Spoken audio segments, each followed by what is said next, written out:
Well, hello and welcome back, everyone, to another Market Conversations. What a heck of a week we've had. I mean, I can't help myself. I'm checking my blockfolio 3, 4, 5 times an hour.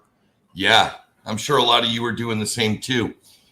I'll tell you what's been really interesting for me, having been in the space for only 3 years, and that first 2.5 years being, a relatively ever progressively downward slope, to have months of activity, filled with some days of just absolute exuberance is a really wonderful feeling, to see your portfolio grow. And more importantly, to get some vindication, right? Very few of us get, I'm sorry, that threw me off. Very few of us are invested in only one project. And for many of us, we've had the opportunity as time has gone by to expand our portfolios while we expand our learning. Now, I troll Twitter all the time. I'm looking for interesting tidbits of this or that and the other thing. And I come across a few different threads from a dude, and I start following. We have a little chitty chat on Twitter, turned into a conversation in DMs, turned into me interviewing him. And I'm glad to have him on the show tonight. This Shahar is wonderful. You're going to like him. His name is Shahar Abrams. We'll put his Twitter up on the screen here, or make sure that you have that if you want to follow him on Twitter. Before I bring him in, I want to say hi to some folks. Lori and Bill, first ones in the room. Great to have you. I see Scorpion. Hey, man, how you doing, young man? We've got Tony. Hey, Tony, nice to have you. David, welcome to the show. Pete Kelly, great to see you, man. Jungling, good to have you. So one of the things that I just want to say has really, really been a focus for me, and I hope it's a focus for you, is with this activity and with the exposure that the crypto space is getting generally overall, I am absolutely certain you are having friends and family inquire, hey, what is this? What's going on? Should I do this? Should I not do this? All that kind of stuff. And we're all coming at it from different levels of experience and a different history in the marketplace. However, movements like this, as much as the media is going to draw attention to it, any of the real nit and gritty is going to come from folks like us. So as well as being students and studying the projects that we have really become fond of, and looking at macro and macroeconomics and looking at fiscal policies and just trying to understand the world that we're living in as it relates to value, we also need to be teachers. We're going to have friends and family come to us. So in a way, some of us are being looked at by folks in our circles as experts. And sometimes that can be a scary place. There are times I don't want to be responsible for anybody else's outcomes. But it's funny when you look back, or at least I look back, and I think to myself, geez, what a road it's been. What I've learned along the way actually has value for other people. We have taken a lot of hits in the last 3 years. Some of us have had the skin flayed off our backs to prove it, but we're still here, and we're still going strong, and we're cementing and fortifying our investment strategies. And that's really what we're going to talk with you here. So I want to encourage you to leave questions in the comments if you have questions. We even have a Brady, are we live tonight? Probably not. You're broadcasting from work. If you want to come in to studio, we have that option. We can send you a link and you can pop in. But without any further ado, let me bring in Shahar Abrams. Hey, Shahar, how are you tonight, man? Hey, man. Pretty good. Good to be here. Well, I'm really glad to have you. And one of the things I'd like to ask you right off the top here is, what's it been like for you in your personal life as it pertains to your friends, family, loved ones, etc. I mean, I'm getting people from elementary school contacting me through Facebook. So, hey, Jerry, we've seen you've been in crypto for a blah, blah, blah, blah, blah. And, I mean, what's it been like for you? Yeah, well, no one from middle school. I've, moved around too much as a kid that I don't know any of those people anymore. But, it's been, anyone that knows me, it's hard to get me to shut up about crypto for the past 3 years. So, at this point, and now, it's interesting, right? Because everyone now just comes to me. But, I get text messages. I have some private chats that I do with friends to share ideas. But, I know the demand's out there, like you said, and I know, from experience, of course, as you do this, it can be a steep learning curve to get into crypto. Whether, just from a perspective of understanding it, what it is and what it's for, to perspective of investing in it, right? And so that's why I set up, my business, Road to Babylon, to, try and, so now I can direct people to there, when they come and ask me about it, I can say, well, sign up for a free consultation and we can talk about it and I can answer your questions and you can figure out, right, if it's right for you. And I can, tell you, I've had people, including, friends, sign up for those consultations and we talk and, and that allows me to do it in the right way, to introduce it to them and have more time to talk through it and talk through the different, types of strategies. I think it's good to adhere to, talk about building conviction, talk about, what the stuff is really for, right? And what it's trying to do. And I think that's, really important to understand as a crypto investor, because that's what gives us the conviction we need to, have strong hands, right? Because this market is the Wild West, and it's very exciting and it can be equally terrifying, right? And we've seen the good side of it for the past few weeks, and I think it's well deserved for all of us after a long time, in a slog. It's nice to get these, stretches of really big, up moves. But it's difficult, right? So I think it's really important, as a crypto investor, to really learn about it, and that allows you to build the conviction, which allows you to last this long, right? In this type of market where it's extremely volatile. So that's been my experience by and large. Well, I could not agree with you more. I'll tell you, in the early days for me, and it's kind of, it's nice to see Jungle in the chat tonight. But when I came into this space, obviously, I didn't have a knowledge base, right? It's like, okay. And, I would hear things like, I got really intrigued with XRP. I thought it was really elegant. And I was, obviously reading about it and following some YouTubers, one of which was Jungle Inc. And it got very easy for me to get very excited because I had a history with the legacy system trying to move US dollars into Ecuador to buy hardwoods to get shipped back to the United States for some construction projects I was on. And I remember how hideous that was. I mean, it was, man, there was 2 weeks where my supplier said, okay, we have not received the funds, but the bank that I initiated the wire transfer with said the funds were sent and nobody could track anything down. Nobody could tell me anything. And that was 2 weeks of me not having any answers from my customers, me having money gone, right? I mean, it was no longer in my account. I couldn't use it to do other things. And when I started learning about digital assets, and it was initially XRP and the promise of 3-second transactions with settlement finality,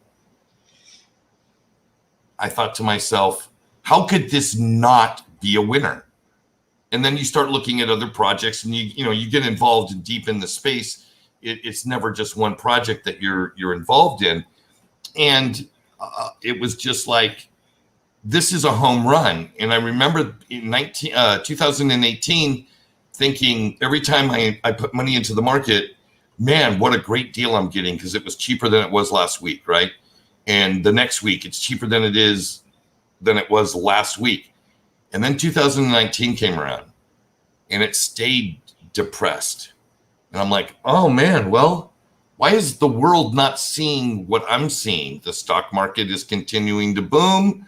Everything's booming. Why isn't this booming? I didn't have any answers, but I hung in there and I hung in there and we hung in there for the beginning of 2020. And it was the same thing. It was horrible. March came around. The whole world collapsed for a short period of time.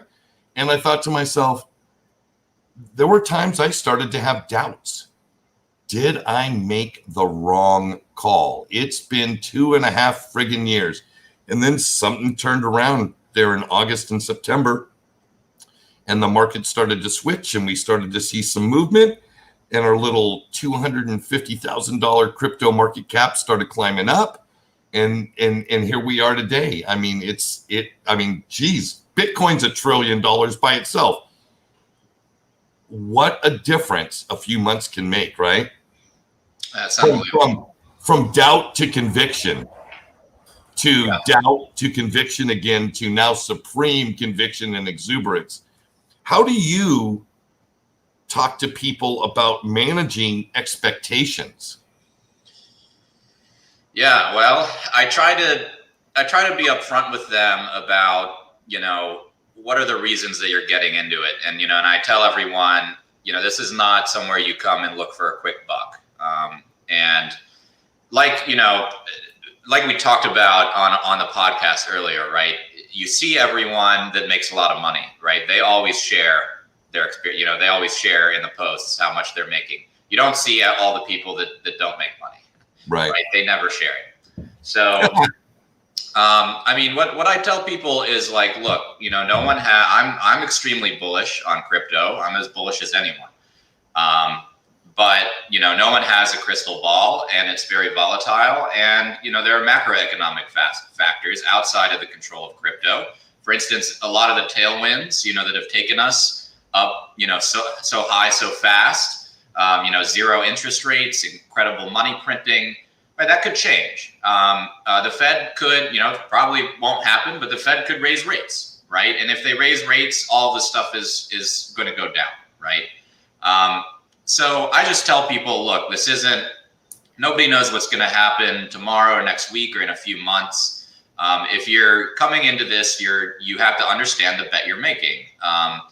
And if you think, you're just going to make a quick buck and then get out, or you're going to make 100% next week, then I discourage people from investing, right? Because they're setting themselves up, right, for disappointing their expectations and then allowing their emotions, right, when they don't meet those expectations, their emotions are gonna, there's gonna be fear or, all this stuff that they're gonna sell at the wrong time, right? Because again, you have to have the conviction, right? Back in, 2017, 2018, buying this stuff, right, watching it go up and then go back down, that was the only way to get through it, right? You had to understand it, you had to have the conviction. And you had to not care about the price for a while, right? And I still, a lot of people say, I really believe this, and I think a lot of, this is one of the things that made me so bullish, right, on Bitcoin, especially and on crypto in general, is the really hardcore investors, they really don't care about the price, right? They really are in it for the movement, right, and for what it's doing, right, what it represents. And I honestly feel the same way. And obviously the price, it's great to make money and I love it when the price goes up and I don't like it when the price goes down. But, at this point, right, that's what it's about. Whether the price, it's more important than that. And if you believe that, that's the conviction that you need to invest in this kind of market. Whether you're investing, 10% of your portfolio or 80%, right? Whatever the case may be, that conviction is going to serve you well in this market. Did I answer your question there, Jerry? I'm sure you did, and as well as probably 3 or 4 future questions. Hey, We've got a question from the audience. There's a couple, actually. Let's get to David's first question. Do you guys think the SEC case against XRP will be resolved in the next few months? I have a pretty clear picture of what's going on, and I have an answer. Do you want to weigh in on it first, though, Shahar? Sure. I don't know much about the situation going on with XRP. I know, Brad and the other C-suite executives are in trouble, right? They sold a whole bunch of XRP, right, to everyday people and made a lot of money off of doing that. I'll tell you why I don't mess with XRP, right? And in full, I had XRP in 2017, probably at like 0.7 cents. And I sold it. I think I sold it at like 2.5 cents. And I thought I was a genius, right? I thought, I made, like 100%. I'm a genius. And then it went to $3. But, XRP, I just don't think it's different from other cryptos, right? And it's different because it's highly centralized. That's, the easiest way to put it. And I know a lot of XRP investors know that. And they say, well, that's okay. It's getting integrated with lots of banks and banks are going to use it. I'm not so sure about that. There's, if you go into centralized ledgers, right? And I used to work in this industry. Okay, I worked for IBM and we built, blockchains on Hyperledger for government agencies and other businesses, right? When you get into the world of centralized ledgers, it's not hard to do what the XRP ledger is doing. Right? It's very easy to send very fast transactions back and forth with finality on a blockchain when you don't need decentralization.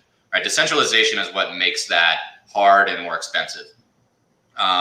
So I just never saw that. And I think, Ripple Labs, right? If you can have stock in Ripple Labs, I think that's a great investment, right? But because I think they're very smart and they have real innovation and they're working with real partners in the financial sector.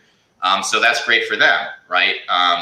But XRP is separate from that, right? And you have to understand that. Yeah, XRP is not required by any of Ripple Labs, partners, to use. Like when you sign a contract with Ripple Labs, you're not, to use their technology. You don't have to use XRP. You don't need to use XRP. And in fact, there's some pretty big competitors to XRP. The chief among them being like JPM coin, right? The JP Morgan coin, which is essentially the same thing. It's a centralized coin for banks, right? And that's not really what crypto is about. That's not why I invest in crypto. So, if you want to hold XRP, you can. I don't, and I don't spend a lot of time, keeping up with them, researching with it. It's possible I may have missed something. In terms of the lawsuit, yeah, again, I haven't really followed it. I know they got into a lot of trouble. It's unlikely that, the company will cease to exist or anything like that. But, it's not good what they did, right? They sold a lot of XRP. It's, whether or not they misled investors, again, I don't really know. I won't comment on it, but there are so many other great opportunities in crypto out there. Let me tell you, there are so many cool projects going on. XRP at a multi-billion-dollar market cap is, it's at the bottom of my list for investment opportunities. That's me personally. Sure. So I'll answer the question specifically. David, I don't believe we're going to see resolution. I think that's been made abundantly clear when both parties said no. We're not really interested in settling on the terms that the other is offering. So if the SEC doesn't want to accept Ripple's settlement and Ripple doesn't want to accept the SEC's settlement, then they're going to go through a discovery process. And I think that regardless of how much I'd like it to be over sooner, I don't believe we'll see resolution until at least the finality of the discovery process. That's all the depositions, that's all the exchange of documentation, etc. There are a couple of guys on Twitter and one particular YouTube channel who's done a really great job of covering this. The YouTube channel's name is Legal Briefs. If you haven't caught it, go check him out. He's got some great stuff and great insight on it. I think, and I'll tell you, Shahar, you and I, this is where our roads cross. I'm sorry, diverge. Diverge. I'm a huge XRP fan from the technology standpoint. I believe that the way validation is done is elegant and effective and efficient, whereas a lot of other cryptos, I mean, I'll be honest, I love the price of Bitcoin. I'm not a fan of proof of work. You know what I mean? I understand its merits and I understand the proponents' arguments in favor, but there are less energy intensive ways to get extremely secure systems. And I'll leave it at that because this isn't a debate. So I hold some XRP, nowhere near as much as I used to. The night that the SEC, Brad Garlinghouse posted the SEC suing us tomorrow, I sold all my XRP. I had been 2.5 years of underwater and unprofitable in my investment. I was profitable at the time of the news, and I got out. And I don't believe I made a bad call. Matter of fact, I'm very happy with the call I made. There is an element of being responsible for my own balance sheet where it's like, you know what? I can see the value in something, but if the market isn't seeing that value and they're seeing value in other things, then the opportunity lost to have a tremendous amount of money tied up into something that is relatively range bound didn't seem logical to me. When I know that I can buy XRP any time I want. It trades 365 days a year, 24 hours a day. If I want to buy XRP, I can buy XRP anytime I want. So I have, believe it or not, I have some Ethereum that is earmarked for XRP should I get the green light. And I'll be more than happy to continue to build my bag in that asset because it is, from a technology standpoint, XRP is elegant. And Ripple, I think, is a very good, solid company doing very good things in the crypto industry. So let's go back to Shahar. Bill wants to know what kind of projects that are worthy of your portfolio. Oh man, yeah, that's a great question. There are a lot, and maybe I should start with kind of how I set up my portfolio so that you understand kind of the context when I talk about, and this has been kind of, an evolution of several years of learning and iterating, right? But, I have probably 70% of my portfolio in kind of my larger bets. So, my top 3 holdings are Bitcoin, Ethereum, and Cell token. And Cell token, is an interesting story. For those of you who may not know, I mean, I was very lucky and, kind of in the right place in the right time. I met, the founder of Celcius Network, Alex Mashinsky. I met him in 2018 at a conference and, found out about the project and started investing in it when it was about 4 or 5 cents. So I have a large, holding of Cell. At the time, it wasn't that big. But, now it's grown to be a very large portion of my portfolio. And I have, DCA'd out of it a little bit in the past, few months just to rebalance, right? But that said, it still is a very large holding of mine, and I still am very, very bullish on it. So I, just wanted to put that out there, full transparency. So Cell, Bitcoin, Ethereum. I like to keep some stable coin. It earns great. All of, this 70% chunk, which I'm describing, is in the Celcius Network app, and it earns very good passive income, which has allowed me to quit my job and to do this full time, right? Which is great. So I, care very much about that allocation. That's a long-term allocation. It's not stuff I'm, trading with almost ever.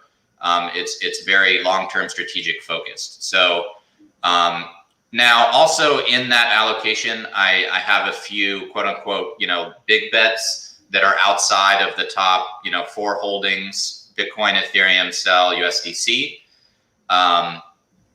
And those are Cardano, which I've held for a long time. I participate in Cardano. I've been staking since the incentivized testnet, and earning 5.5% on all my ADA. I'm very happy about the price action in ADA. Obviously, I think I don't. Over time, back in 2018, 2019, I was really big on buying other layer one protocols. I went through an EOS phase. I went through all this stuff, right? I don't really like doing that now. I think that, it's kind of a losing battle. I do have a little bit of DOT, but I'll talk about that allocation later. But the only real layer one competitor I have to Ethereum is Cardano. And I'm going to continue to hold it, again, because, I'm part of that community. I think it's a great community. It's one of the things I really look at for crypto projects is the community, the network effect. So, okay, Cardano. I have Uniswap. Uniswap, I think I recognized correctly that, right after Uniswap did their airdrop to everyone, which I did not participate in, unfortunately. I had helped many people set up Uniswap wallets, like to buy Celcius. But I didn't need to buy any, so I never set one up. I didn't get the airdrop. But after they did that, I recognized something important, which is, they had established a huge lead in this DeFi DEX game, right? And by doing that airdrop, they delighted all of their users, right? And they bootstrapped a massive community. And so that was huge. So I immediately, kind of recognized that. I made an allocation to Uniswap at around $3 or $4. And so I still hold that. Again, it earns interest in Celcius. Then I also have, I'm a fan of Decentraland. That's another one I've been investing in for years. And that's, the NFT, kind of NFT space. And again, sure. That's in Celcius earning interest. That's a lot smaller. And then, so the other 30% of my portfolio, I've designated more to trading and to kind of shorter term, let's call it, short to medium term plays. Yeah. And so that allocation, I'm a lot more flexible with. Very often I'll buy projects. I do TA. I've, worked on my trading since 2018. Pretty diligently, and I've gotten to the point where I, kind of know what I know what I'm doing well enough, right? So, and within that 30% allocation, so this is important, right? I denominate my trading portfolios in Bitcoin and in Ethereum, okay? Because that's what I want more of as a crypto investor. I don't want more USD. I want more Bitcoin and Ethereum. I know that those are going to take care of themselves against USD.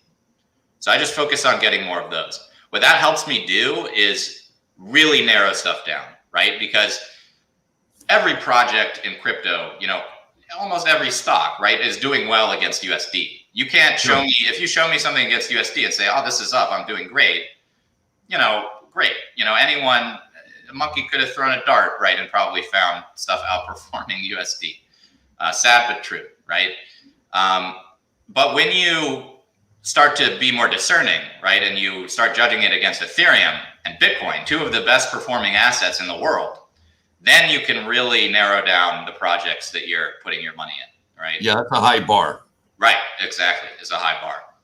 So in my, 30% allocation to trading, that's like the limit, right? I won't go above that.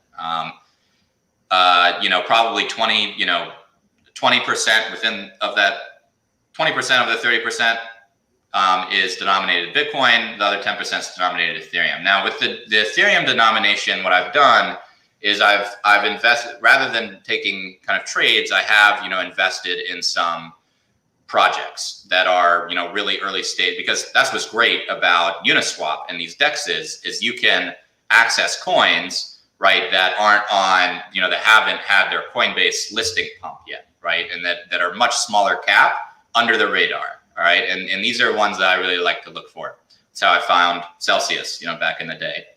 And back then I used another DEX called iDEX, right? Like the first DEX to actually buy that before they, back in the day when US users actually could use it.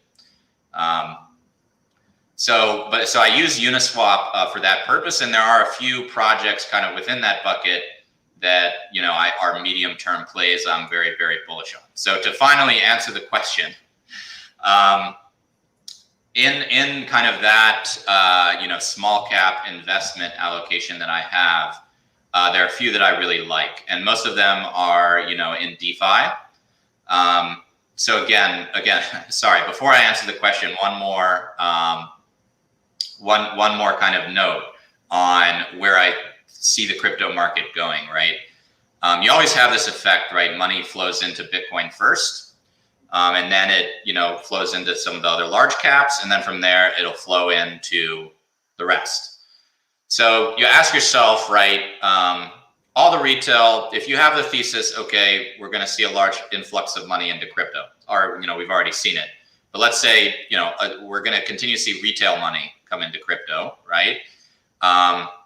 You have to ask yourself, okay, where does that money go after Bitcoin? If you can answer that question, right, that's the $1 billion question. I believe that money is going to flow into the DeFi sector. And the reason I believe that is because, you know, simply, this is what everyone's talking about. This is where all the really cool stuff is happening. Okay, I think it's DeFi, and I think more and more, it's also kind of the NFT sector, non-fungible tokens. You know, what's happened with the art market on Ethereum is absolutely incredible. We're seeing, you know, massive liquidity and activity in art markets, things like OpenSea, Rarible. It's really, really exciting because, I mean, Ethereum, the art market has had this problem for so long, you know, transparency, you know, counterfeiting, this type of stuff. Right. Ethereum just solves all of that, right? So I think these are the two sectors I'm focusing on. Okay, DeFi and NFTs. So within that, I'll give you guys, you know, a few projects that I've, you know, really liked, and this is not financial advice. The ones I've been most impressed with, one of them is called Barnbridge, BOND. I know one of the guys working on it. And, you know, so I have a pretty good view into it. I think what they're doing is really, really cool. That they're a tokenized risk protocol. They're doing something pretty, you know, new on DeFi. It's not new for finance. It's kind of like a traditional financial product, you know, sophisticated financial product you would have that they're now bringing to DeFi. I think, you know, it's a great team. I think they're building, you know, the right way. I think they have the right ethos, and I have a good view into the project. So I like them. I'm invested in them, and I'm staking on their DAO, which has been live for a few weeks and earning something crazy like 100% APY on that token. Now, of course, it's in the token, right? So if the token doesn't do well, you get nothing. But I want that token, right? I'm investing in the token anyway, so it's nice. The other project that I've been really impressed with is a project called KeeperDAO, and the token for that is Rook. And KeeperDAO is doing something just really incredible, where they've basically created this. So this is a little bit hard to explain. So bear with me. It's advanced crypto stuff. So if anyone has questions, you know, please ask them as I try to describe this, right? But so we have this big problem with gas on Ethereum, right? Oh, really? Yeah. Have you heard? So KeeperDAO is going after this problem in the following way. Here, and first you have to understand part of where this problem is coming from. Okay, when you have, so everyone's using DEXs now, right? And you're swapping tokens directly for other tokens. So when you have larger traders swapping tokens, say someone's swapping 50 Ethereum worth of a token that maybe has less liquidity, right? That creates a massive arbitrage. All right. Now the whale doesn't really care about this, right? They just want to make the swap, and they're paying a high gas fee to try and make the swap. But who does care about it is all of these arbitrage bots that are on Ethereum, and they're everywhere. Okay, so and what happens, right, when you submit your transaction, before it gets confirmed, it goes into the mempool, right? And everyone can see the mempool. Yeah. So these arbitrage bots are watching the mempool for these types of high arbitrage opportunity transactions, and they pounce on it, okay? And many of them do, okay? And then what happens is these bots proceed to try and outbid each other in gas to get transactions ahead of the whale's transaction in order to arbitrage the order, right, and make some money. Now, how this plays out is that, you know, you'll have one bot that'll win, right, and they pay some insane amount of gas. I saw a transaction where a bot paid 50,000 gas, okay, or 50,000 GUE, right, gas price. You're wondering, why are gas prices so high? Right? You have these bots that are outbidding each other for the right to arbitrage large orders. Right. And a lot of them lose, right? And a bot will lose and they'll submit, you know, 45,000 GUE, but they got outbid by 5,000 GUE. And so they spend like 3 Ethereum on the transaction fee, but they get nothing. All right. So that's not good for them. So someone wins, right? Gas prices go up for everyone. So the order gets arbitraged. The whale gets nothing from the arbitrage. Most of the bots lose. One might win. And who wins? The miners, okay? Because the miners make all that in fees, right? So KeeperDAO, this is really genius, right? They came up with a game theory way. They came up with they call it like the hiding game. There's a few kind of stages to it. But they came up with a DAO, a decentralized autonomous organization, that coordinates these arbitrage bots. So if you have an arbitrage bot, you can integrate with KeeperDAO, and now your bot will coordinate with other bots to arbitrage orders, but save on, but not, you know, get into this crazy gas bidding war. Oh, okay. Now, and how they do this is really interesting, right? So you can place orders on KeeperDAO. KeeperDAO is also now its own DEX. And you can place a limit order on KeeperDAO for a token that you want. And you are giving your order to the bots, right? You're saying, go ahead, you know, arbitrage me if you want, fill my order. So the bots see the order, they take it, they'll arbitrage it, they'll fill it for you. You'll get the token you want. You will pay 0 gas, right? Because the bots are picking up the tab for gas. They're happy to do that. They get the arbitrage, and they don't have to pay nearly as much gas because now they're coordinating, sharing the profit together. And who loses is the miners, right? Because they don't get as insanely high transaction fees, but everyone else wins, right? The trader wins. They don't have to pay gas. The arbitrage bots win. They get a better arbitrage. The market wins because arbitrage is done more effectively. So there's less discrepancy. And the whole network wins because it drives down gas prices, right? So I think this is a really beautiful concept, and it's still an early stage project. But if they, you know, pull this off, and I've used the app, right? And by the way, not only do you not pay gas, you actually earn rewards in Rook. That's like your share of the arbitrage. So that's really cool.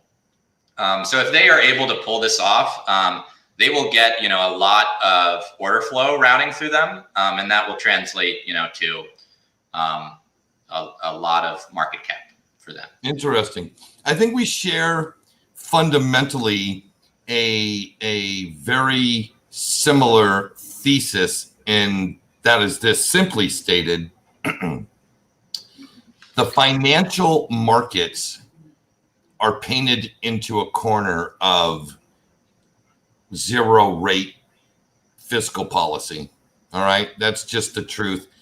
If the Fed, you talked earlier, you know, a possible consequence is the Fed would raise rates. The Fed isn't going to raise rates, man. If the Fed raised rates, the whole house of cards comes crumbling down, and that is the last thing they're going to do. So we've got a world scrambling for yield and a store of value. And crypto offers that in spades, right? Bitcoin has become the quote unquote poster child for currency debasement, preservation of purchasing power, thanks in large part to guys like Michael Saylor. My hat's off to Michael. Thank you very much. And this search for yield is a really wide spectrum, right? You went into the nitty gritty about the KeeperDAO. You know, I keep it simple, right? I keep it simple. It's Celcius, it's Nexo, you know, simple. But the point is the same, right? Earning yield. And so like I keep my investment strategy for me personally pretty simple. I do have some folks that I advise. Everything I do as an advisor, like all the people that are in my Patreon group, et cetera, when we're looking at their one-on-one stuff, it's all about them and their goals, not my personal opinion, not this, that, and the other thing. But for my personal portfolio, I've kind of taken a real simple strategy, right? My portfolio is anchored in Bitcoin. I see that as having a very clear, steady path to appreciation based on, it's becoming de-risked more and more every day for very large sums of capital. So I feel very confident in that. My next level play is on layer one protocol. So like I hold DOT, I hold Ethereum, I hold a very large piece of Cardano and Near protocol. Those are my 4 big layer one projects. I think they'll all do well. They'll all bring unique characteristics. I think each and every one of them will have their own versions of like what you just said, Keeper DAO. Every one of these layer one guys will be doing all kinds of DeFi stuff. It's going to be a DeFi extravagant. Yeah. I think that's a good point. One of my central theses in, investing in crypto is, just the following, right? This we're going to eat the traditional finance system over the next 5 to 10 years. That's it. We're going to eat it? We're going to eat it. Absolutely. We are going to become, we're going to replace it. Whatever. Disrupt it, replace it, eat its lunch, whatever. Yeah. Okay. You gave a great example at the beginning of the show, right? Trying to send money abroad.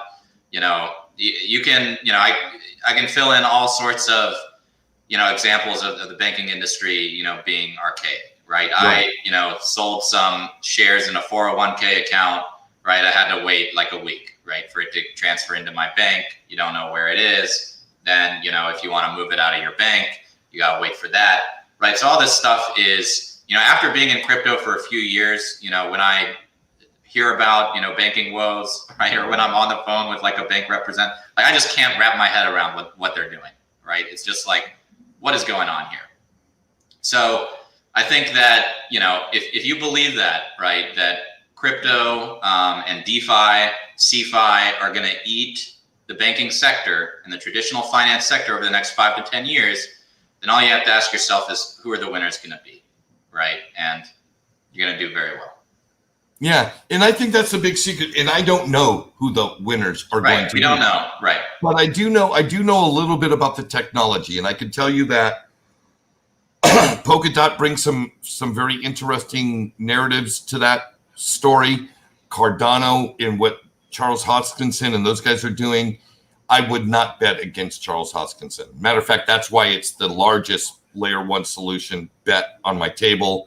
Matter of fact, if you looked at the value of my portfolio, it goes Bitcoin, Cardano, and the Nexo token.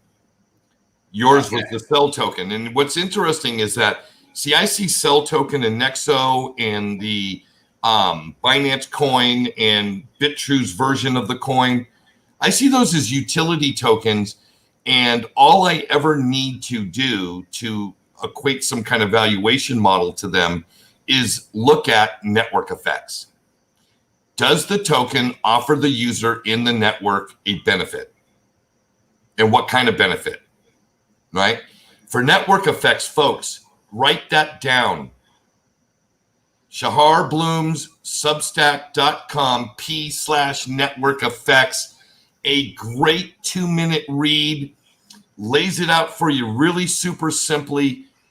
Network effects will drive all true value going forward. We used to talk in XRP circles a couple years ago. It was about utility. It's about utility. It's about utility. Well, guess what? It's not about utility. It's about network effects. And does a token bring utility to a network and allow the network effects to grow?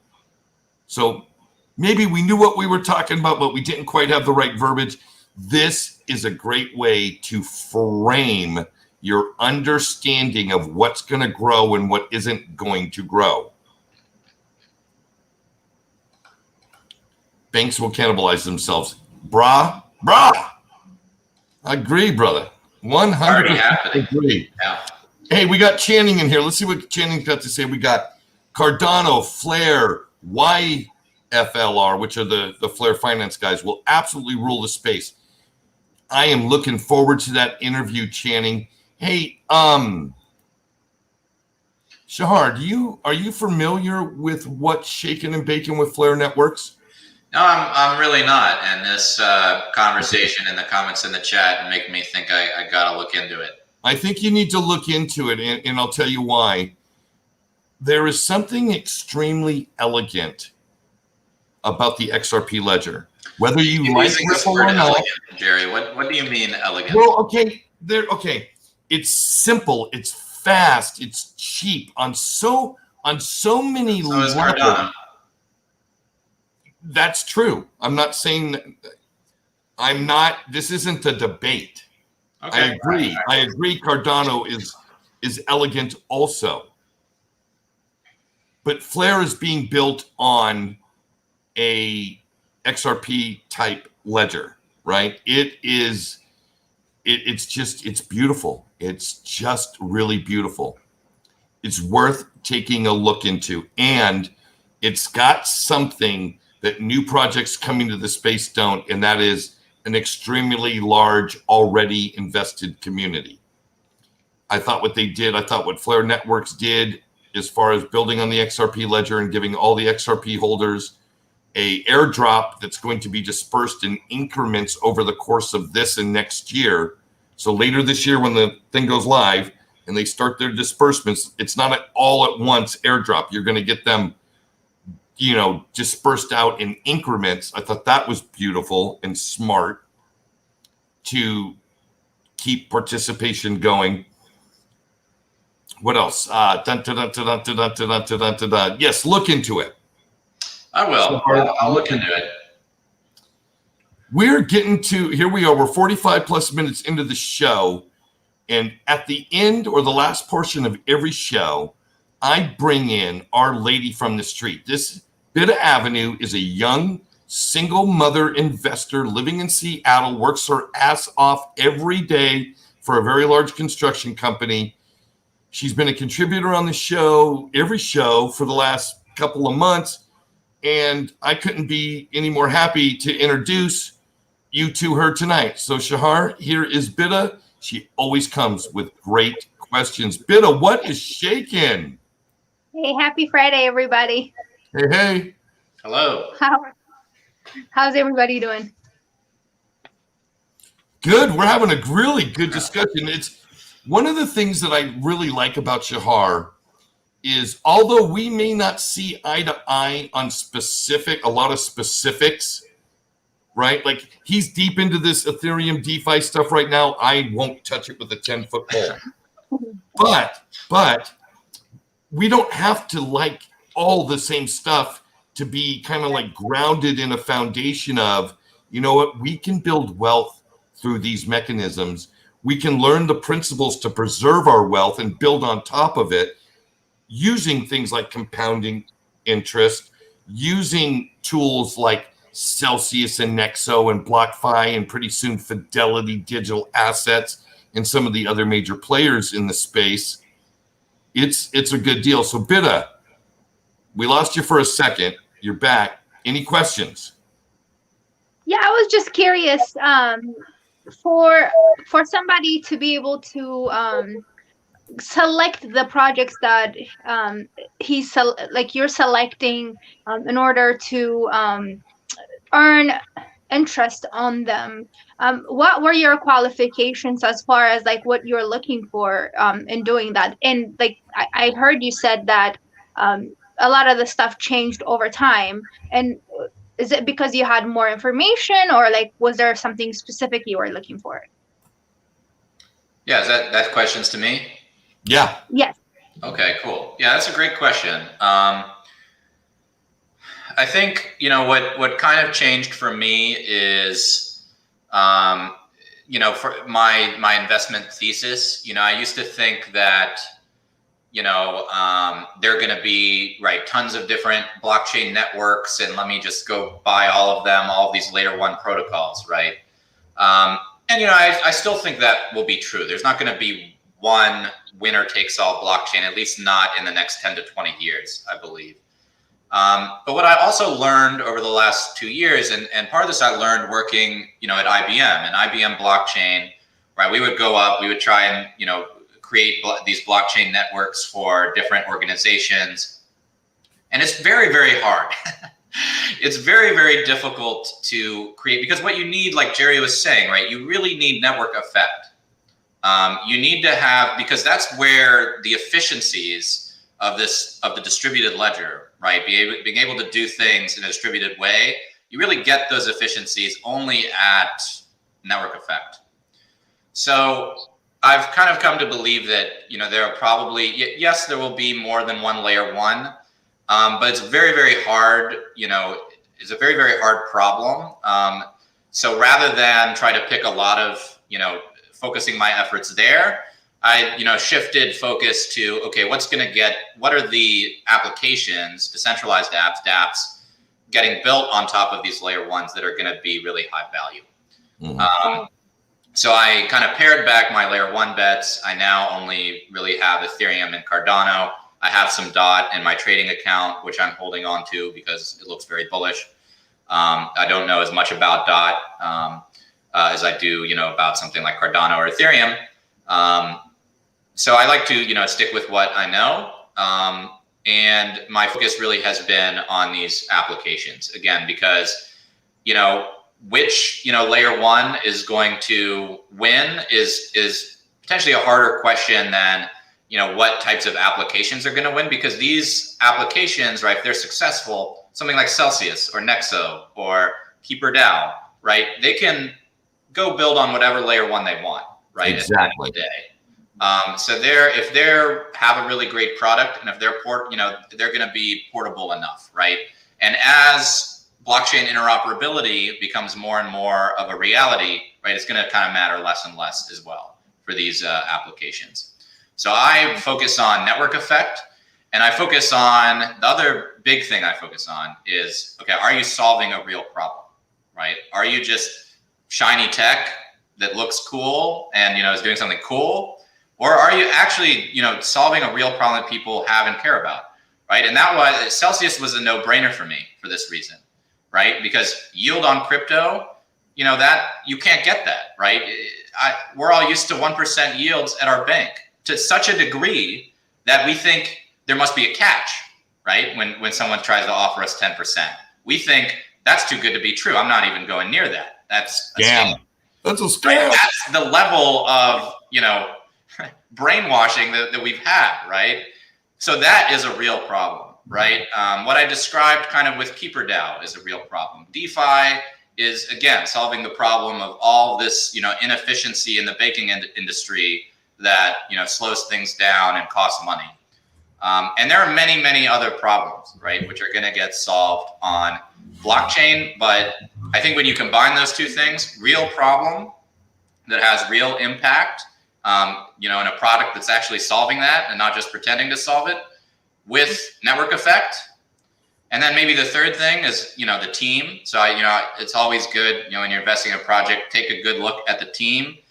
And what I look at when I'm looking at a team is, yes, experience in the industry, technical chops, but really ethos, right?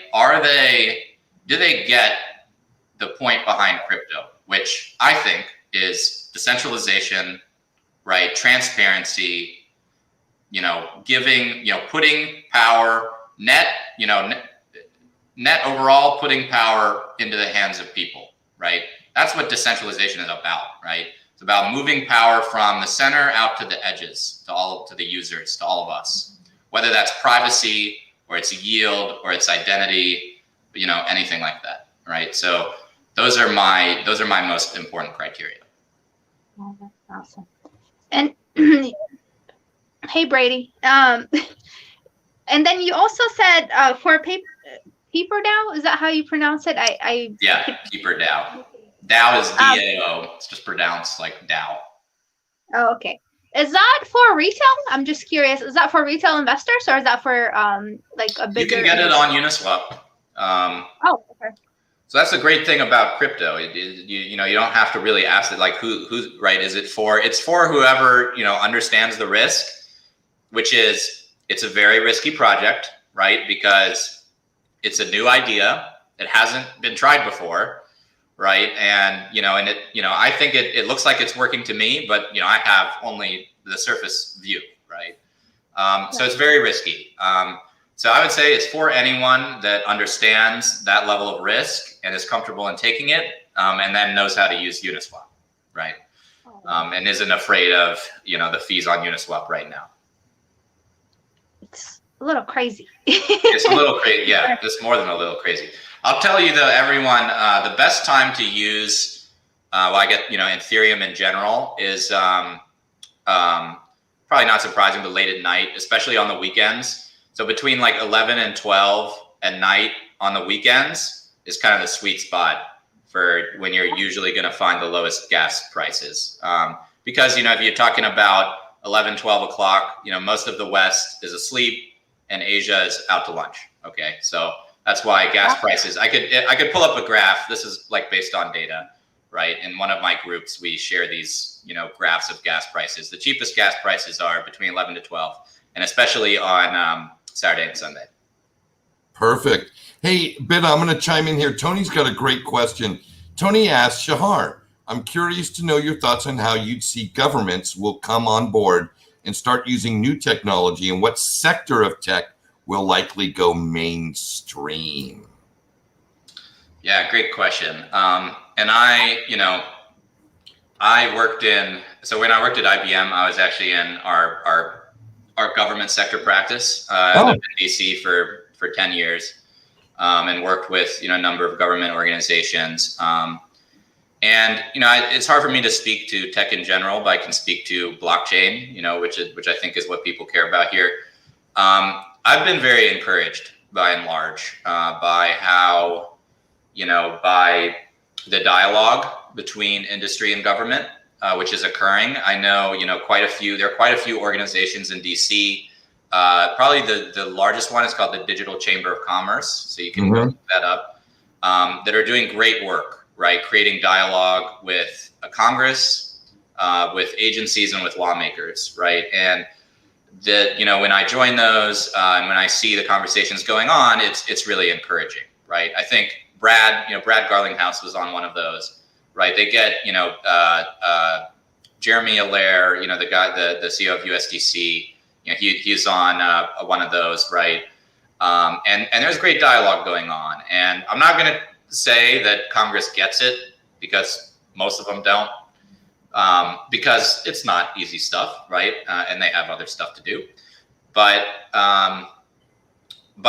there are more and more Congress people that see the value in this tech and that understand the value of specifically, right, decentralization and some of the things we've talked about, right, as being important. So that's encouraging to me. Now, at an agency level, I don't know, you have the SEC and you have FinCEN and you have, the IRS, all kind of, in their silos, not, taking, looking at this in different ways. But I think that the trend, has been positive, right? I think that, at the end of the day, this is America, and we, embrace innovation here. We don't censor technology. We don't censor innovation. And I believe, that will continue to be true. And, look, I wouldn't want to be a regulator right now, right? Because this is really complicated tech. It touches everything. It's going to change everything. Okay. Which, by the way, everything already has been changed by the internet, and they're still trying to catch up to that. Right. And you don't want to be the regulator. You don't want to be the regulator that made the rule that destroyed, a promising industry that set back the U.S., for 50 years in the world, right? Well, unless you're the SEC. The SEC is happy to pick up that flag. Hey, Shahar, I want to get this last question in from Bill. Okay. Which crypto project does Shahar believe would be best suited to solve the problem of the underbanked, non-banked people in underdeveloped countries? Well, let's keep it to the U.S. How about all the people in the U.S. that are unbanked and using? I don't know every project, right? And I'm sure there's lots of great work going on that I'm not aware of. But I would say Celcius Network. I know those guys. They're laser focused on this. They're a global team. They're growing a whole lot, and they know what they need to do. Now it's not easy to do it. One thing I actually pitched to them is, hey, let's forget about trying to get more crypto users, forget about trying to get users from DeFi, from Ethereum. I just focus on the other, 5 billion people that don't know anything about financial literacy, and focus on financial literacy. Just start teaching financial literacy.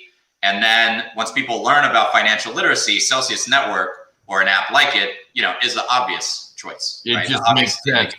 Right? I pitched the exact same thing to Nexo. Really? What did they say? Well, they said, the vice president called me. We did an hour interview. He said, hey, we want to bring you on board, but we haven't done this. We haven't done that. We haven't done this. That was December 20th, maybe? What are we in February? We're in February. So I had, I had, conversations with them going back to September, stuff like that. And they're incredibly busy. I mean, it's not like they're working very, very hard. I get it. I totally get it. I totally get it. But I do think they understood, I think that view, and I think they share it. I mean, Mashinsky has been focusing more on financial literacy. If you watch, I won't take credit for that shift, but he talks about Mashinsky method, and he talks about financial literacy. He focuses on that on the AMAs if you watch any of those. So I think that's great. So like I said, I think they continue to do that. They already have a global footprint. They need to continue to expand that. It's hard to get into some of these markets, right? Because the banks know. And by the way, the banks, are in bed with the people in power. They know that, this type of technology is potentially game over for them, right? So it's not easy to break into some of these most at need markets for these companies. But they're trying. True. So let's do this. We're at that time of the show where I always go final thoughts. So this is just whatever you want to leave on the table. And I cycle through. So you're my honored guest. I'd like you to have your first final thoughts. We'll wish you goodbye, then Bida, and then Brady, and then me, and everybody goes home and we kick the dog or something. Or we'll look at our block folios. Final thoughts for me. I think this is a great conversation. My final thoughts is, make a plan. Things are really great right now. Everything's going up. It all feels really easy. You just wake up and make money. You refresh your blockfolio, you make more money, right? It seems easy peasy, right? But it's not, okay? And it won't be. There will be, a time, and I know Jerry and I kind of debated this a little bit on the last podcast, but there is going to be a market top. There is going to be a cycle top. Maybe you don't care about it if you're invested for 20, 40 years and you don't want to be bothered by it. That's fine.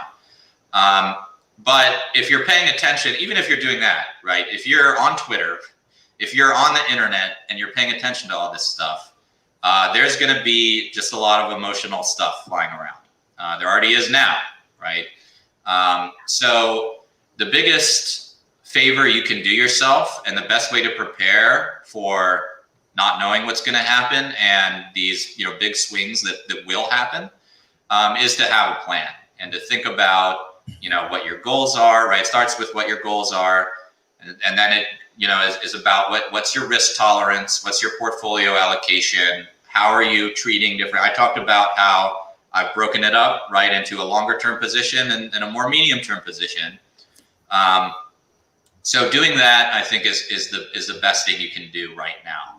When everything is going good, buckle down, work on that plan, right? And I, that's something I help my clients with. So if you go to roadtobabylon.org /consultations or just the website, right, you can sign up for a free consultation with me one-on-one, and we can work on that plan together if you want some help on it, or you just want someone to talk to about it.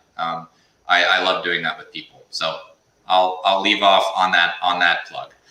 Well, I'll tell you, I am glad that we've connected, there are so many things we're on the same journey, right? We're having different experiences, but you or I are definitely on the same journey of financial literacy, becoming a better investor, that tomorrow I'm better than today, and then sharing it. And that's a very honorable path you're on, young man. I will invite you to the after show if you want to hang out in the back room. We always chat a little bit after the show off camera. Well, we're on camera, but not recording. And I'll see you back there in a few minutes. Bitter. Your final thoughts, young lady, before I bring in the producer extraordinaire. Well, we've always talked about trading our time for money. This is usually how we all earn money. And I have tried, we've talked about different plans that we had and things like that. And now I have decided to take some of my time back to invest on myself. I'm making big moves.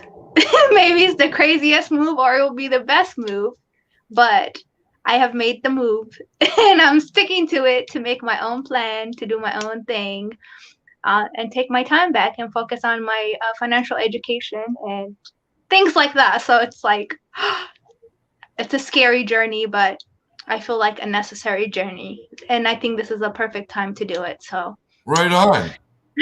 We'll see. Make sure you keep us up to date on that on a weekly basis.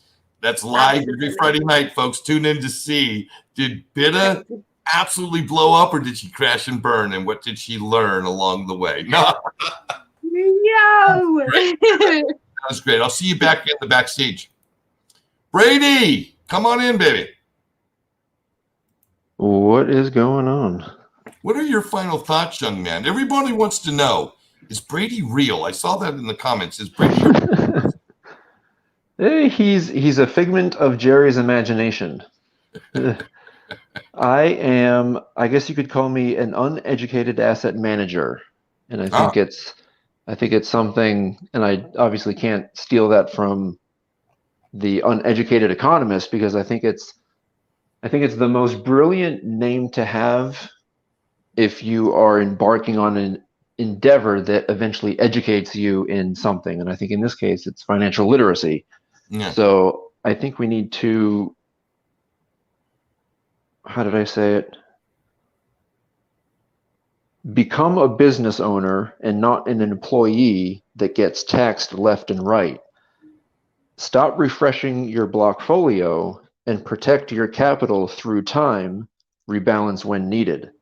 And it was interesting that I thought of this before I heard the two other people have their final thoughts, and it's interestingly how eerily similar they are.